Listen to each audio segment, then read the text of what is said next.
द्रौपदी के पांचों पुत्रों को मारने का विचार, सोते हुए बालक को मारने का विचार अश्वत्थामा के मन में क्यों आया? अश्वत्थामा जब रणभूमि में दुर्योधन से मिलने के लिए जा रहे थे और दुर्योधन अंतिम सांस ले रहा था, सायंकाल का समय था, सूर्यास्त हो गया था।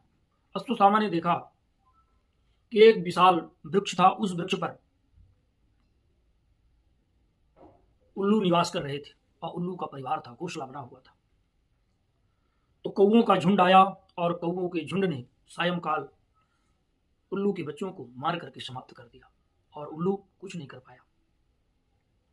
लेकिन जैसे ही सूर्यास्त हुआ, रात्रि का समय आया, तो उल्लुओं के झुंड ने, रात्रि का समय पा करके उल्लुओं के झुंड ने कौए के परिवार को नष्ट कर दिया। लोकन न्याय से इस दृष्टि को देख करके अश्वत्थामा के मन में आया कि मैं भी इसी नीति का आश्रय लूंगा। और अश्वत्थामा दुर्योधन के पास जाकर के हाल समाचार लेता है और कहा, हे दुर्योधन, तुम्हारे गलत नीतियों का ही परिणाम आज तुम्हारे सामने है। इतनी सेना होने के बावजूद भी आज आप वीरगति को प्राप्त कर रहे हो। आपकी गलत नीतियों का ही परिणाम रहा जो आपकी दशा ये हुई।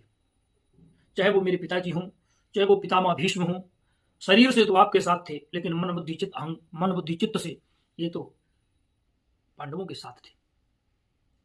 दुर्योधन ने कहा, मित्र, अब बताओ अब क्या करूं? अश्वत्थामा ने कहा, अभी भी मौका है, आप मुझे सेनापति घोषित कर दो और मैं इस पराजय को विजय में परिवर्तित कर दूंगा। ये अश्वत्थामा ने जब ऐसी बात कही, दुर्योधन ने कहा, हे गुरुपुत्र, अब तो सेना ही नहीं बची, सेनापति किसका बनाऊं? अश्वत्थामा ने कहा, कृतवर्मा और कृपाचार्य ये मेरे दो सैनिक, मैं सेनापति और आप मेरे राजा, हम तीन ही मिलकर के आज मैं पराजय को विजय में बदल दूंगा। मरता क्या नहीं करता। दुर्योधन ने विचार किया, शायद ये नीति काम में आ जाए।